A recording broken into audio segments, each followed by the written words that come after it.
For our reading lesson today, we are going to have the selection Kids Rule at School. And it's by Micah Lynn Sokoloff. She's the author, and it's illustrated by Alicia Garosol. She did the pictures. And to help us understand this selection, we are going to be using a new comprehension strategy called predicting. And when you predict what is going to happen next in a story, you summarize what's happened so far, you kind of look for clues and events in the story, and then you use what you already know and what you've already done in your life to make some predictions about what will happen next. When we make predictions when we're reading, we also like to go back and either confirm or change our prediction if we're not quite right. So we're going to be practicing that too. So let's read and practice our prediction strategy. It was the first day of school. Miss Jillygoat read the kids' names. Then she said, "Our class is like a community. We need rules. Rules tell us what to do and what not to do." Miss Jillygoat added, "Who has some ideas for good rules?" The kids all raised their hoods. They had some good ideas for the rules they wanted in place. So, Miss Jillygoat has explained the importance of rules and asked her class for some ideas for some rules. Now, when you come to kindergarten, we do something like that, very similar. I suggest that we take turns and we raise our hand and we come up with the kind of rules that will make our classroom the way we want it to be. And I'm going to predict right now. I'm going to use that comprehension strategy, prediction, and I'm going to predict that this class is going to do something just like that. They're going to make some rules that will make their class a better place. "No cleaning up," said Billy. "No sharing," said Nanny. Other kids added, "No raising your hoof, no walking, only running."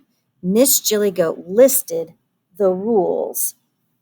"Oh, wow, my prediction was not confirmed. Look at those rules," Miss Jillygoat wrote on the board. Her student made very different rules. "These rules are kind of like the opposite of what I predicted." Her student rules are like, don't clean up, don't share, and don't raise your hand.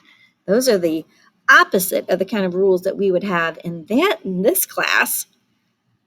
That day, the kids followed their rules. They did not clean up, they did not share, they did not raise their hooves. They ran instead of walking single file in a neat line. In art class, the kids made hoof prints, but they did not clean up.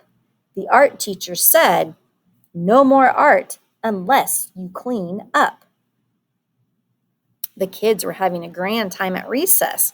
Then Quentin wanted the ball. "No sharing," said Millie.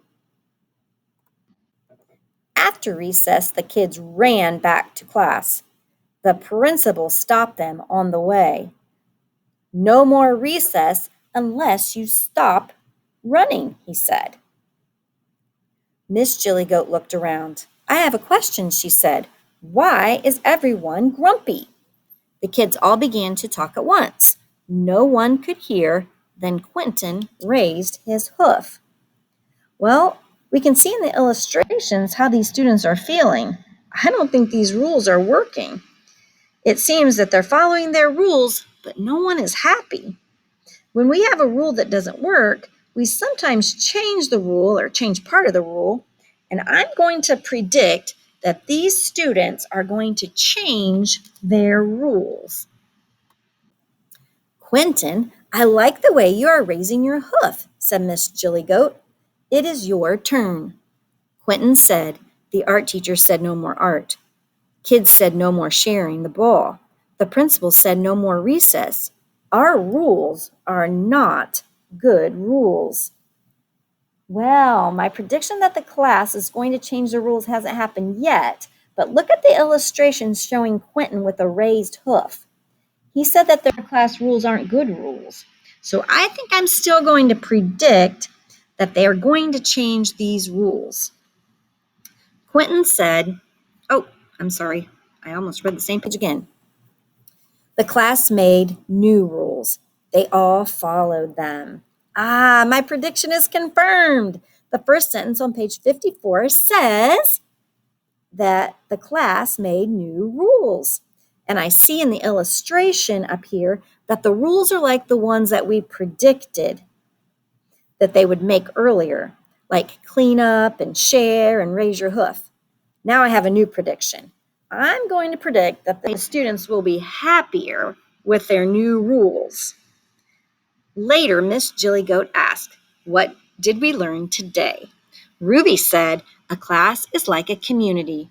Rules make a community better." Quentin raised his hoof. "I learned that kids rule at school," he said. Everyone clapped. Then they walked single file in a neat line to catch the bus. So now I'm going to look for evidence that the kids are happier, because that was my last prediction, right? Now let's see if they're happier with their new rules. I read that everyone clapped, and usually you clap when you're happy about something. They followed the rules, and they all have smiles on their faces now. So I think my prediction is confirmed because they all seem happier now. So let's take a look before I let you go at your vocabulary. Let's see, the very first one is community, a group of people who live near each other in a place. My neighborhood is a community. All of our houses are close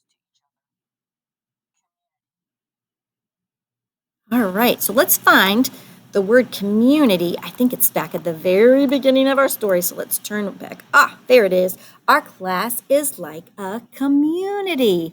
And guess what? Our next vocabulary word is in that very next sentence. We all need rules.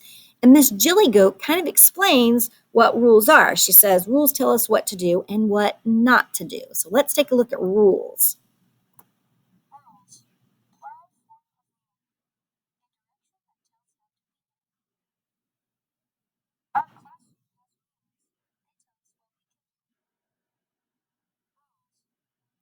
All right. And guess what? There's our next vocabulary word. It's the word hooves.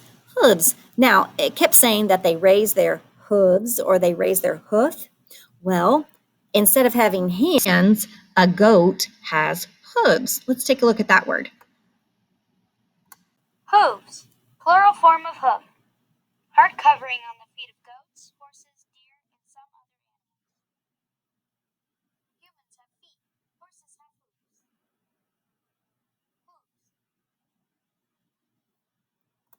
All right. I will put this in as your assignment. You don't have to do anything with it, but you might want to read it again. So I'll put it in your Open Court app so that you can take another look at it if you want to.